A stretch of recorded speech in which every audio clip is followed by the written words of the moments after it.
Kepada Tuhan harusnya lebih dari itu.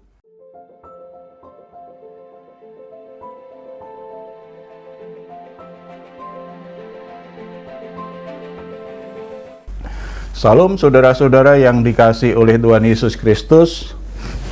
Menjelang Lebaran ini kita tahu ya bahwa ada banyak orang yang rela untuk berdesak-desakan di terminal, di stasiun, di pelabuhan, bahkan yang membawa kendaraan pribadi baik roda 2 maupun mobil ya, mereka macet luar biasa, bahkan ada yang sampai 2 hari baru sampai pada tujuannya. Mereka menghabiskan begitu banyak waktu, memberikan begitu banyak waktu, mereka rela untuk berlelah-lelah, pasti capek sekali dalam perjalanan itu. Kemudian mereka juga bahkan ada yang membawa tentengan yang begitu banyak, bawa barang-barang yang begitu banyak, termasuk yang naik bis, naik kapal, itu bawa barang-barang yang begitu banyak. Sebenarnya apa motivasinya?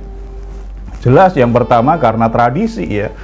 Tradisi telah membuat banyak orang akhirnya memang harus melakukan lagi karena ada sesuatu yang kurang kalau tidak melakukannya. Tetapi di sisi yang lain ada juga tradisi itu sisi kebaikannya, karena mereka ingin bertemu dengan keluarga, dengan orang-orang terdekatnya, mereka bersilaturahmi, itu tradisi yang baik. Apalagi ketika motivasinya adalah karena ingin bertemu orang tua. Kalau dalam tradisi Jawa itu ketika bertemu orang tua, mereka sungkem dan memberikan tanda kasih. Biasanya mereka membawa oleh-oleh untuk orang tuanya, memberikan uang sejumlah tertentu kepada orang tuanya, membelikan baju, baik sesuatu yang mereka mengungkapkan bahwa mereka bersyukur dengan hidup mereka dan mereka ingin berterima kasih dengan orang tuanya. Itu sebuah tradisi yang baik. Untuk orang yang disayangi dan dihormati, orang begitu rela melakukan perjalanan yang melelahkan, begitu rela untuk menenteng barang begitu berat, begitu repotnya, hanya karena ingin bertemu dan memberikan sesuatu sebagai tanda terima kasihnya, tanda kasih sayangnya kepada orang tua. Demikian juga seharusnya hati kita kepada Tuhan. Bahkan harusnya lebih dari itu, karena Tuhan itu kedudukannya lebih tinggi dari orang tua. Tuhan itu sumber kehidupan kita. Semangatnya harusnya lebih besar daripada ketika perjuangan yang begitu berat untuk menyatakan kasih sayang kepada orang tua. Kepada Tuhan harusnya lebih dari itu. Karena Tuhan segala-galanya dalam hidup kita. Tuhan itu layak menerima pemberian terbaik, persembahan terbaik dari umatnya, dari kita semua.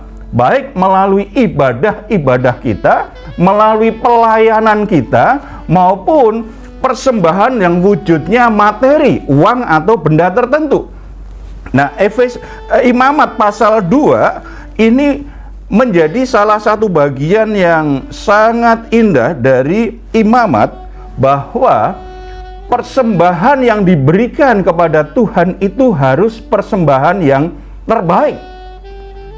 Ketika kita ibadah, ketika kita beribadah, ketika kita melayani Tuhan, ketika kita memberi persembahan yang wujudnya uang atau materi, harusnya kalau itu untuk Tuhan, itu harus merupakan persembahan terbaik kita kepada Tuhan. Dari Imamat pasal 2, kita bisa mengerti beberapa hal tentang persembahan terbaik itu. Tapi sebelumnya mari kita lihat dulu Imamat pasal 2 ayat 1 sampai 2 saja kita akan membacanya. Sampai 3 ya. Apabila seorang hendak mempersembahkan persembahan berupa kurban sajian kepada Tuhan, hendaklah persembahannya itu tepung yang terbaik, dan ia harus menuangkan minyak serta membubuhkan kemenyan ke atasnya. Lalu korban itu harus dibawanya kepada anak-anak Harun, imam-imam itu.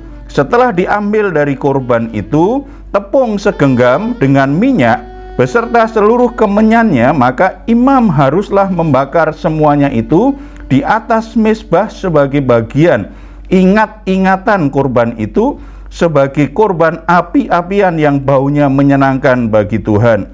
Korban sajian selebihnya teruntuk bagi Harun dan anak-anaknya, yakni bagian maha kudus dari segala korban api-apian Tuhan. Saudara-saudara, ciri dari persembahan terbaik itu yang pertama adalah persembahan terbaik selalu dimulai dengan motivasi yang benar. Persembahan terbaik itu selalu dimulai dari motivasi yang benar.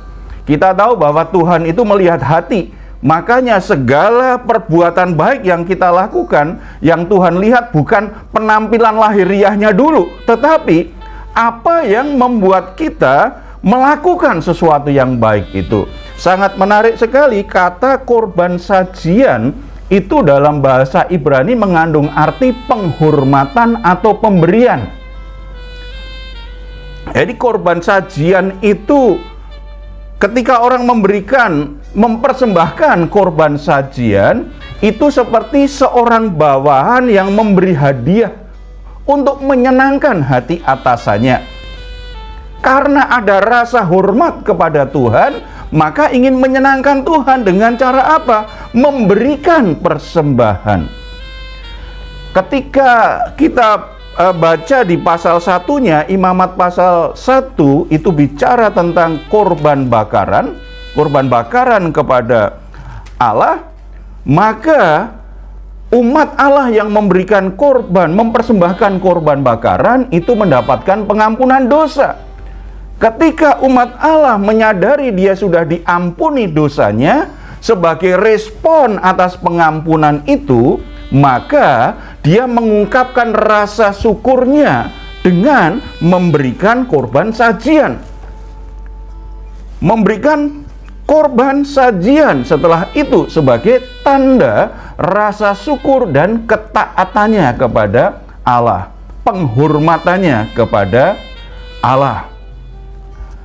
Korban sajian itu biasanya dibakar, itu hanya segenggam tangan saja, jadi sedikit saja dari tepung.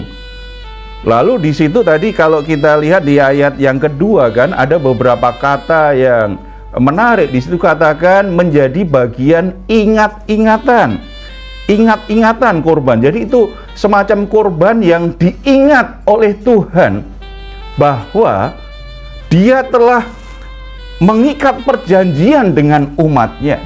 Saudara-saudara, Tuhan ingin melalui persembahan itu sebagai tanda pengingat bahwa antara Tuhan dan umatnya sudah terikat perjanjian. Melalui perjanjian itu maka Tuhan menjadi Allah bagi umat Israel dan Israel menjadi umatnya Allah sendiri. Jadi sebuah perjanjian itu ada di situ. Korban itu mengingatkan Tuhan akan tetap setia dengan perjanjiannya, umatnya juga setia dengan perjanjiannya. Saudara-saudara, dari sini kita bisa mengerti dua motivasi utama orang memberikan persembahan kepada Tuhan apa? Yang pertama, ucapan syukur.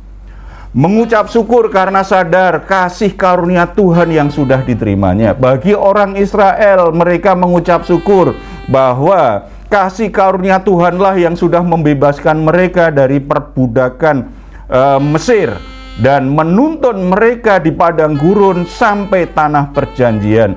Bagi kita, motivasi utama memberikan persembahan kepada Tuhan apa? Motivasi kita beribadah, melayani, memberikan persembahan dalam bentuk materi apa? Tujuannya kita karena kita mengucap syukur. Kita sadar betul bahwa Tuhan itu sungguh-sungguh mengasihi kita. Kasih-Nya itu merupakan pemberian yang sebenarnya melampaui kelayakan kita menerimanya.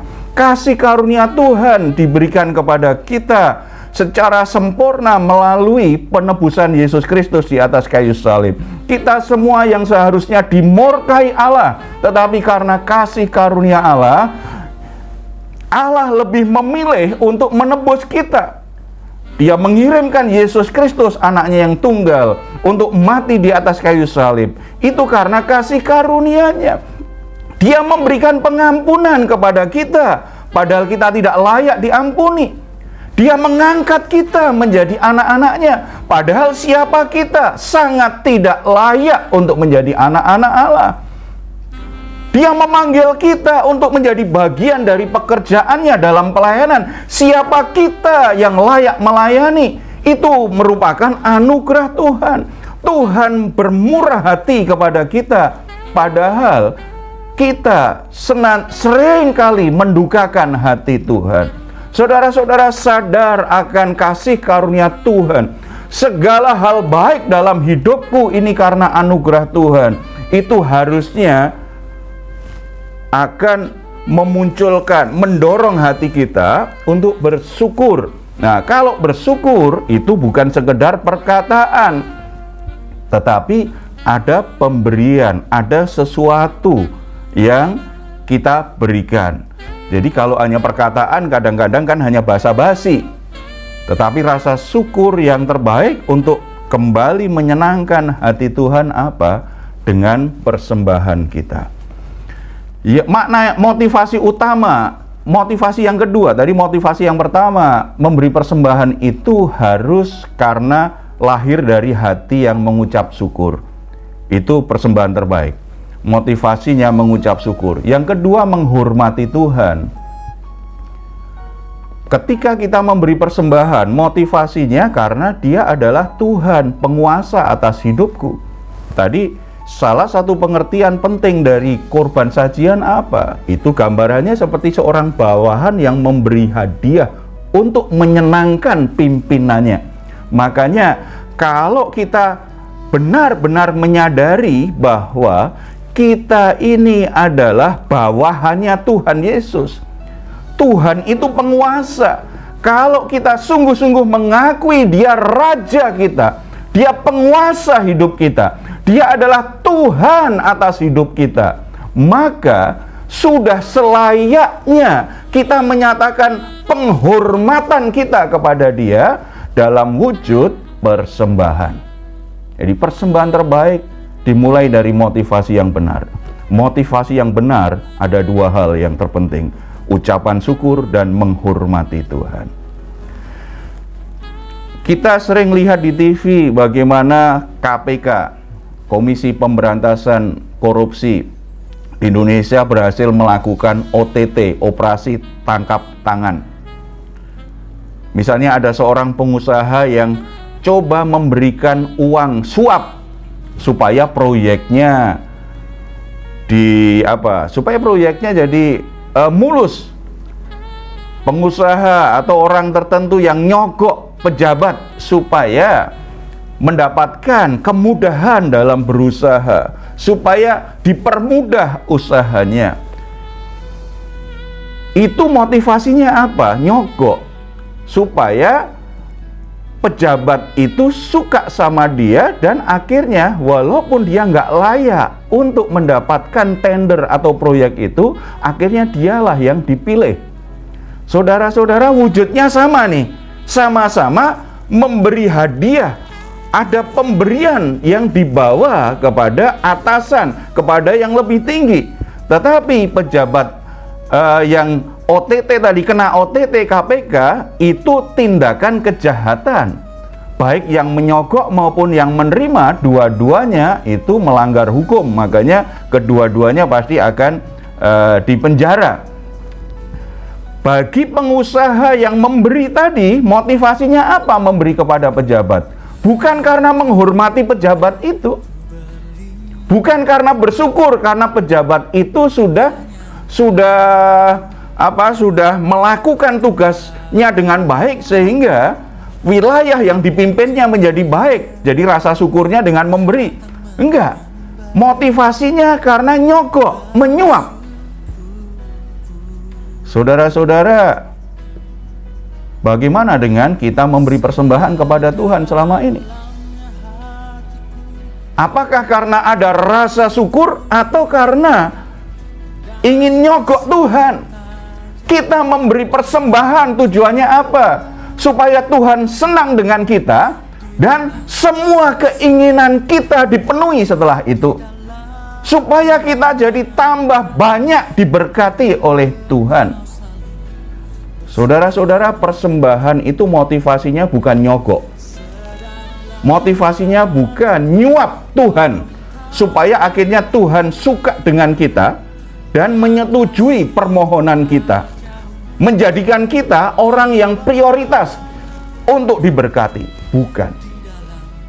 Persembahan terbaik dimulai dari motivasi yang benar, bersyukur dan menghormati Tuhan. Oleh sebab itu, mari kita menguji hati kita.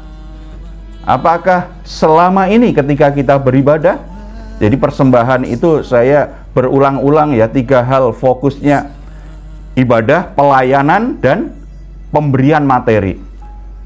Selama ini kita beribadah, selama ini kita melayani, selama ini kita memberikan persembahan dalam wujud uang kita atau materi kita, apa motivasinya? Apakah karena kita ingin menyuap Tuhan, supaya Tuhan senang dengan kita, supaya Tuhan memberkati kita dengan lain? Itu berarti kita melupakan kasih karunia Tuhan. Atau untuk menyombongkan diri kita bahwa kita lebih hebat dari yang lain, atau untuk menunjukkan bahwa kita ini lebih rohani, makanya saya banyak memberi loh, saya banyak beribadah loh, saya banyak melayani loh, supaya kita berpikir bahwa kalau kita banyak beribadah, banyak melayani, banyak memberi persembahan, kita berpikir kita lebih rohani dari yang lain. Motivasinya berarti keangkuhan, kesombongan, dan lupa bahwa semua yang kita miliki bukan karena kita layak menerimanya, karena kasih karunia Allah. Oleh sebab itu, mari luruskan motivasi kita, bahwa persembahan kita kepada Tuhan benar-benar karena kita sadar akan semua kasih karunia Tuhan. Kita ingin betul berterima kasih, kita ingin bersyukur atas hidup kita kepada Tuhan, kita ingin menghormati Tuhan, bukan karena alasan-alasan yang lain. Sekarang yang kedua, tadi yang pertama persembahan terbaik itu dorongannya adalah motivasi yang benar. Yang kedua, persembahan terbaik itu diberikan menurut ketetapan Tuhan. Kalau kita baca di Imamat akan nampak banyak sekali aturan-aturan yang Tuhan tetapkan, termasuk korban sajian. Tuhan menjelaskan aturan dalam memberikan korban sajian itu cukup rumit ya. Pertama, korban sajian harus terbuat dari tepung terbaik. Minyak dicampur dengan minyak dan kemenyan. Korban sajian itu bukan binatang bentuknya, bukan seperti korban bakaran atau korban keselamatan. Lalu hanya segenggam korban sajian yang dibakar di atas mezbah.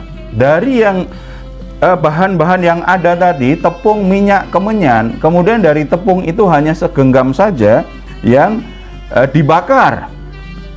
Bagian selebihnya yang tidak dibakar itu diberikan kepada Imam Harun yang melayani. Jadi Harun itu imam besar yang memimpin rumah ibadah, memimpin korban-korban persembahan, dan anak-anaknya, para imam. Meskipun sebenarnya orang bisa memberi persembahan tersendiri ini, korban sajian, tetapi biasanya persembahan korban bakaran dulu, baru korban sajian. Jadi ada aturan-aturannya, tidak asal-asalan. Kelihatannya kan rumit kan? Tetapi kalau orang menghormati Tuhan, kalau orang memang itu bersyukur, ingin menyenangkan Tuhan bagi umat Israel, nggak masalah. Kalau kita ingin memberi kepada seseorang yang kita hormati, kan kita berpikir apa yang menyenangkan hatinya, bukan apa yang menyenangkan hatiku. Apa yang menyenangkan hati orang yang akan kita berikan persembahan itu.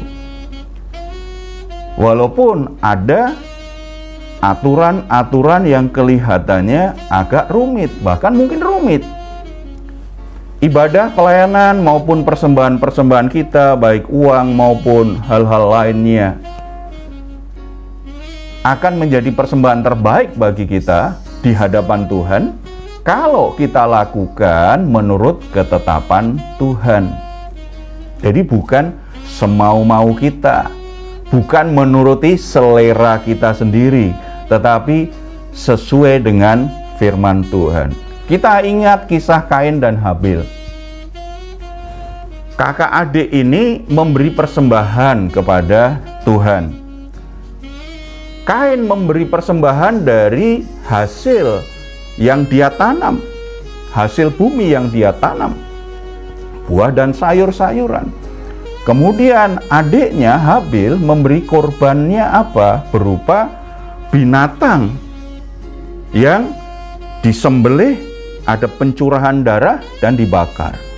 Persembahan mereka dibakar. Kemudian Kejadian pasal 4 ayat 1 sampai 16 kan di sana diceritakan bahwa persembahan Kain ditolak oleh Tuhan dan persembahan Habil diterima oleh Tuhan. Mengapa persembahan Habil diterima, persembahan Kain ditolak? Bukan karena persembahan Kain itu karena Kain memberikan buah yang busuk, sayur yang busuk, bukan itu masalahnya.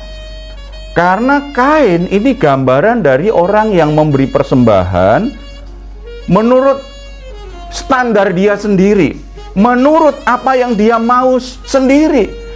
Dia tidak peduli apa yang difirmankan Tuhan. Jadi dia mengukur kebenarannya berdasarkan dirinya. Karena aku ini memang menghasilkan buah dan sayur, ya aku berikan ini. Kelihatannya baik kan? Dia memberi persembahan dari yang dia punya. Tetapi masalahnya, Tuhan sudah menetapkan bahwa korban bakaran yang menebus dosa itu harus ada pencurahan darah. Kalau kita perhatikan bagian ketika Adam dan Hawa jatuh dalam dosa, bagaimana Tuhan menutupi aib dosa mereka. Bagaimana Tuhan kemudian memotong binatang dan kulit binatang itu diberikan untuk jadi pakaian Adam dan Hawa. Itu sebuah gambaran bahwa untuk mengatasi dosa, untuk mengatasi aib karena dosa, itu bukan dengan daun ara yang menutupi tubuh Adam dan Hawa, tetapi melalui korban binatang yang dicurahkan darahnya. Habil memberikan persembahan menurut apa yang Tuhan tetapkan. Penebusan dosa harus ada pencurahan darah. Kain gambaran dari orang yang memberi persembahan menurut dirinya sendiri. Ukuran kebenaran bagi Kain adalah, ya aku, apa yang aku mau, sesuai dengan pikiranku, sesuai dengan seleraku. Pokoknya ini yang aku berikan. Saudara-saudara, persembahan terbaik itu pasti menurut firman Tuhan. Kain kan tinggal barter saja dengan adiknya kalau memang tidak punya binatang kan. Tetapi dia semau-maunya sendiri. Saudara-saudara, kita harus bertobat jika selama ini kita memberi persembahan hanya berdasarkan kebenaran kita sendiri. Kita menganggap sudah memberi persembahan terbaik kepada Tuhan karena kita pikir karena itu cocok bagi kita. Ketetapan Tuhan, firman Tuhan, peraturan Tuhan tidak selalu cocok dengan kita. Kita yang harus nurut dengan apa yang Tuhan inginkan. Bukan Tuhan menyesuaikan diri dengan kita. Kalau kita berpikir Tuhan harus menyesuaikan diri dengan kita, berarti kita yang jadi Tuhan. Tuhan itu bawahan kita. Dia adalah Tuhan, kita harus hormati otoritasnya. Ketika Tuhan buat aturan, ketika Tuhan berfirman, itu yang jadi standar kebenaran kita. Kita tidak boleh memberi persembahan kita hanya dasarnya itu tadi, pikiran kita sendiri, kebenaran kita sendiri, atau bahkan bergantung mood kita. Kalau kita lagi senang, kita memberi. Tetapi kalau mood kita lagi buruk, kita tidak mau memberi. Saudara-saudara, pemberian jadi nggak bernilai di mata Tuhan, bernilai rendah di mata Tuhan. Karena aturannya diri kita, dari kita, bukan dari Tuhan. Itu namanya menyenangkan diri kita, bukan menyenangkan Tuhan. Supaya persembahan kita menjadi persembahan yang terbaik, makanya kita perlu selalu berpikir, ini sesuai firman Tuhan atau tidak? Ini menyenangkan hati Tuhan atau tidak? Kita ketika memberi, kita yakin bahwa ini sesuai dengan kehendak Tuhan. Ini sesuai dengan yang Tuhan mau. Caranya juga harus benar. Cara memberikan persembahan juga harus benar. Yang ketiga, yang terakhir, persembahan terbaik itu pasti memiliki kualitas yang terbaik.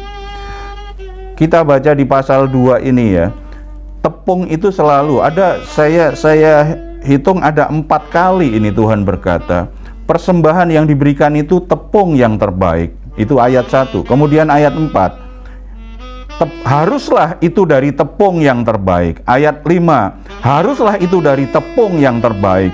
Ayat 7, haruslah itu diolah dari tepung yang terbaik. Jadi saudara-saudara, persembahan terbaik itu pasti kualitasnya yang terbaik.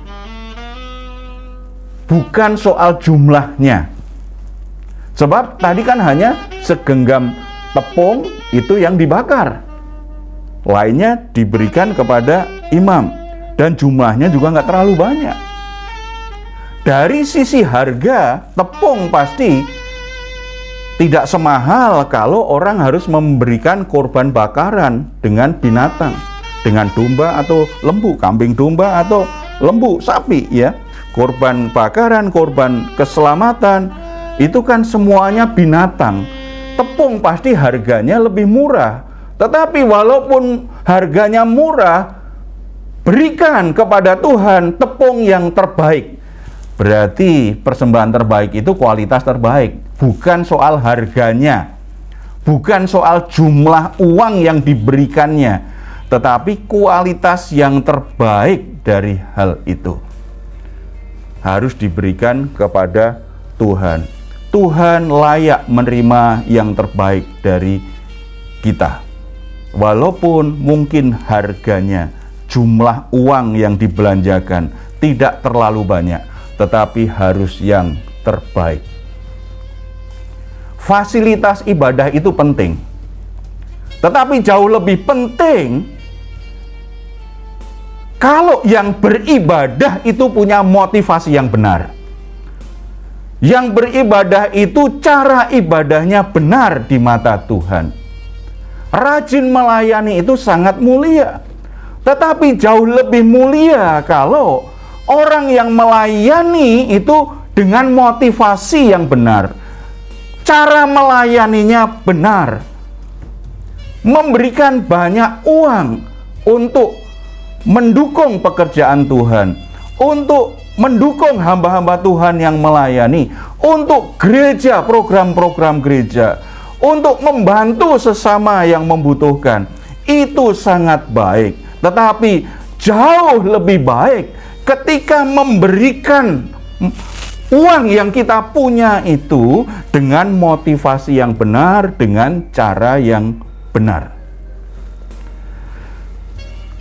Di Markus 12 ayat 41 sampai 44, ketika Yesus ada berdiri di dekat kotak persembahan, kemudian orang-orang kaya memberi persembahan, jumlahnya sangat banyak. Dengan bangga mereka memberikannya. Kemudian ada seorang janda miskin yang memberi sangat sedikit sekali. Kemudian Yesus ditanya, siapa pemberian yang terbaik? Siapa yang memberi persembahan terbaik? Siapa yang memberi lebih banyak. Yesus berkata apa? Bukan orang kaya itu, tetapi janda miskin itu. Ketika ditanya kenapa janda miskin, kan jumlah uang yang diberikan sangat sedikit sekali. Sebab dia memberi dari kekurangannya. Sementara orang kaya itu memberi dari kelebihannya. Saudara, lihat kualitasnya di mana? Motivasinya. Dan yang dilakukan janda miskin tadi apa? Walaupun saya sangat miskin, tetapi saya harus memberi, karena itu yang difirmankan Tuhan kepadaku. Ketika dia memberi, ada pengorbanan yang luar biasa. Yesus berkata, dia memberi dari kekurangannya. Saudara-saudara, kualitas terbaik itu selalu bicara tentang kualitas ini ya. Kalau kita bicara barang, pasti kualitasnya ya. Kualitas itu kan standarisasi barangnya itu memang benar-benar bagus gitu ya. Tetapi kalau bicara hanya sifatnya uang, berarti bicara dari seberapa besar kita merasa kita berkorban ketika memberi. Orang bisa memberi 10.000, lalu ada orang memberi 1 juta. Di hadapan manusia 1 juta itu memang lebih banyak, tetapi ternyata di hadapan Tuhan yang 1 juta tidak selalu lebih banyak dari yang 10.000. Karena mungkin yang memberi 10.000 itu dia hanya punya 11.000. Jadi ketika dia berikan 10.000, dia tinggal punya 1.000. Sementara yang 1 juta mungkin dia punya 100 juta. Ketika dia memberi 1 juta, itu sebenarnya hanya sekian persen saja, kecil sekali. Dia masih punya 99 juta. Kualitas yang Tuhan ukur itu bukan kualitasnya manusia, tetapi kualitas ukurannya Tuhan itu seberapa besar kamu berkorban ketika engkau memberi persembahan. Ketika kita beribadah, bukan banyaknya ibadah yang membuat ibadah kita sebagai persembahan terbaik di hadapan Tuhan. Berapa banyak yang kau korbankan ketika engkau harus ibadah kepada Tuhan. Ketika engkau melayani, bukan berapa sibuk engkau melayani yang membuat terbaik, tetapi ketika engkau melayani, apa yang engkau korbankan dalam pelayanan itu.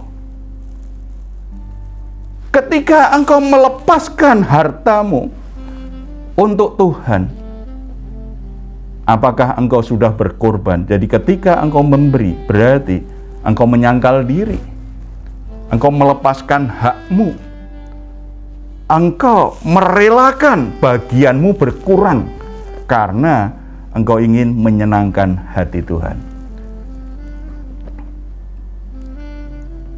Dari hal ini sesuatu yang menarik, karena bagi yang merasa kekurangan, jangan merasa kecil hati kalau hanya bisa memberi sedikit.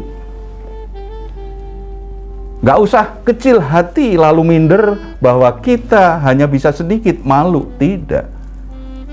Persembahan selalu dorongan hati. Bagaimana hubunganmu, sikapmu kepada Tuhan. Yang penting motivasimu untuk bersyukur, menghormati Tuhan, dan lakukan dengan cara yang benar. Gak apa-apa, sedikit gak apa-apa kalau memang itu yang engkau punya. Tetapi kalau engkau ingin menyenangkan hati Tuhan, berikan persembahan kepada Tuhan.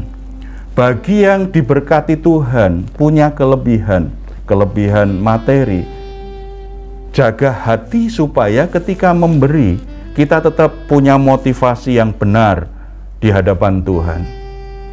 Bersyukur, menghormati Tuhan, lakukan dengan cara seperti yang Tuhan inginkan, kualitas terbaik berikan kepada Tuhan. Kita semua harus ingat bahwa setiap berkat yang Tuhan berikan kepada kita merupakan kepercayaan dari Tuhan, supaya kita bisa terpelihara hidup kita, tetapi supaya kita juga bisa memuliakan Tuhan dengan harta kita. Sebagai penutup, mari kita kembali renungkan. Sebagai orang Kristen selama ini, bagaimana persembahan kita kepada Tuhan? Apakah sudah memuliakan Tuhan atau belum? Cara khusus ibadah pelayanan pemberian uang yang kita persembahkan kepada Tuhan, apakah itu persembahan yang terbaik yang kita berikan kepada Tuhan? Persembahan terbaik tidak selalu bicara jumlah dan harga, tetapi bicara tentang motivasi, cara kita memberi persembahan, kualitas kita di dalam beribadah, melayani, dan memberi kepada Tuhan. Saya kutip Roma 12 ayat 1. Karena itu saudara-saudara, demi kemurahan Allah aku menasihatkan kamu, supaya kamu mempersembahkan tubuhmu sebagai persembahan yang hidup, yang kudus dan yang berkenan kepada Allah. Itu adalah ibadahmu yang sejati. Amin.